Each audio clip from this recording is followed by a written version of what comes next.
Well, I'm trying to document all the provincial coinage from the time of Valerian, which is 253 AD, through its death under Diocletian in 296. Though that's not quite as big as it sounds, because only Egypt goes on after about 276. But there's plenty of stuff. How many?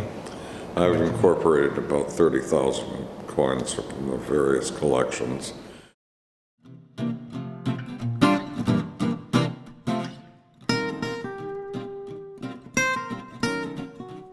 I've been thinking a lot about money lately. We'd all like to have just a little bit more. So I thought I'd look up someone who knows a lot about the history of money. He works at the Yale Art Gallery, and he's one of the leading authorities on the coins of ancient Rome.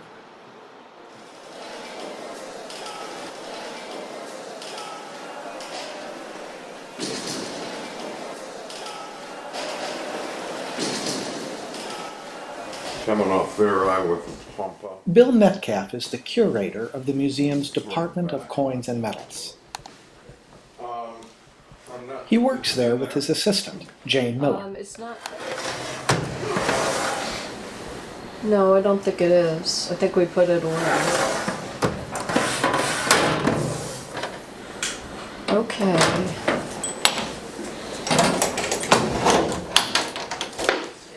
He also has a group of meticulous student aides.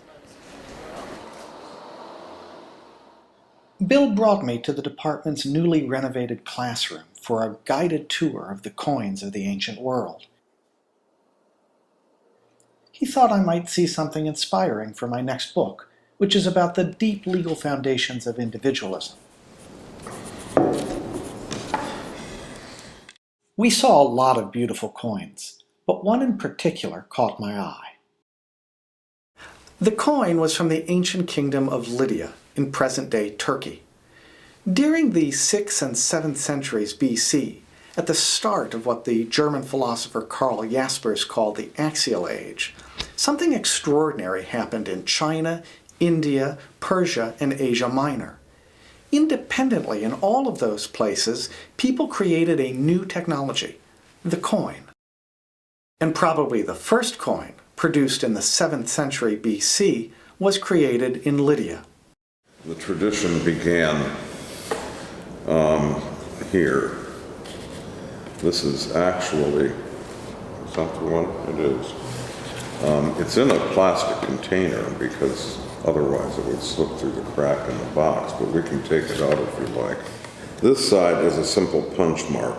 Yes. And that's there to indicate that the thing is pure throughout.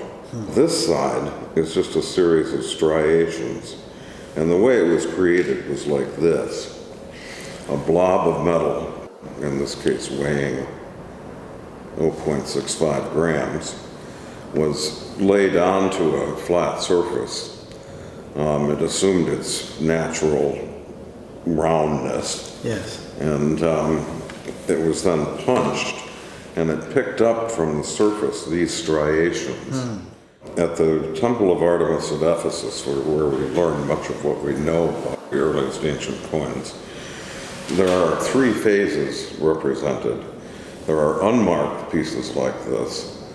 There are those with striations, and then those with images, what numismatists call types. And they must have developed in fairly rapid succession as individuals or states, and we can't identify any of the images with a particular state at this time. It saw fit to put some badge of authority on these things. These are not gold, they are electrum, which is a naturally occurring alloy of gold and silver found in the Pactolus River in Asia Minor. And they simply extracted it, rendered it molten, cast it to the appropriate weight, and struck it. If we put these two together, you can see that they're quite a different color. And that reflects the purity of the gold that's in them. In general, the paler the coin, the greater the silver content.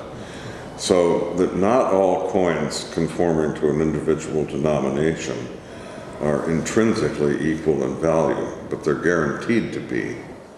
Sardis was under Persian control at this time, and it was actually the Persians who made the great innovation, attributed to Croesus, of creating two separate denominations of gold and of silver.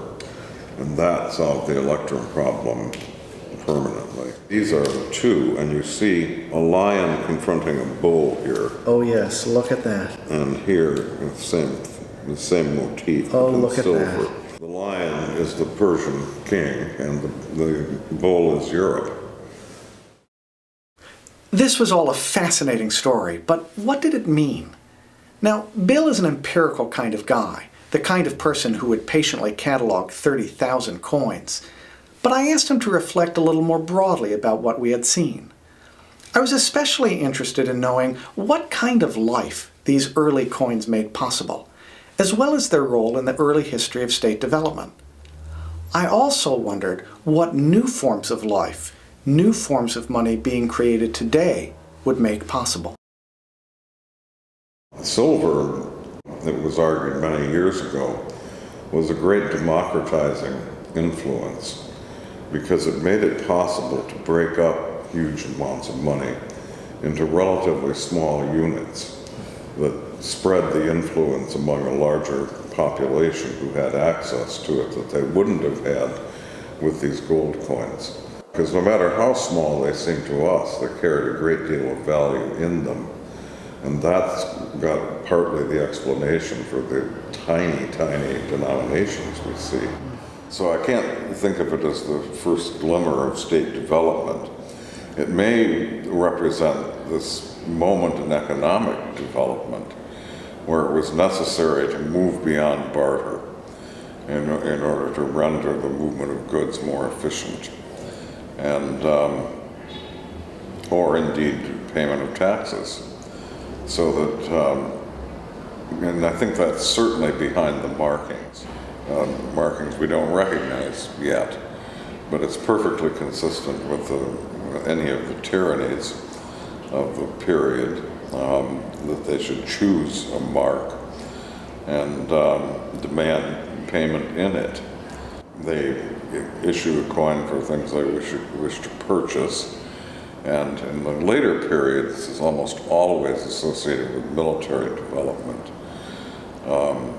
and then demand back, and as their pound of flesh, the same sort of currency. It won't be the same piece, but it will conform to the same standard, bear the same marks, and thus be certified without the need for assaying each object. Today there's a movement to develop transnational non-state currency. Yes. The Bitcoin. Mm-hmm. Do you collect Bitcoins? No, I don't. And never seen one. Aren't they electronic anyway? Are we then, with the development of the Bitcoin, at a turning point in the historical process that began with a coin like that? Well, I think that's true. Coins have moved from being the manifestation of an economic system to the lowest component in functioning economic systems. The thing that's useful for a parking meter, in quantity, I might add, and won't even buy your newspapers anymore, or a decent-sized candy bar. So, and yet, there's no chance the United States is going to abandon the cent anytime soon, even though they do this unprecedented thing and lose money on its production. A lot of numismatists live a long time. What accounts for that? I have no idea. A sense of mission, chronic asceticism, which you can observe in my sunken cheekbones.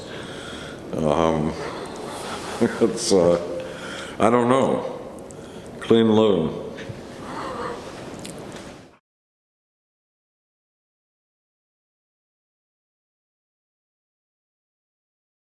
You can learn a lot from Lydia.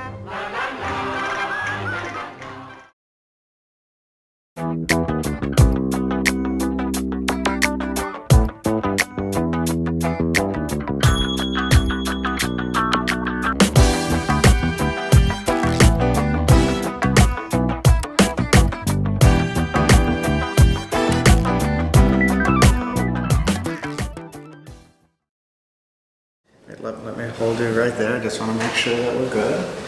Excellent.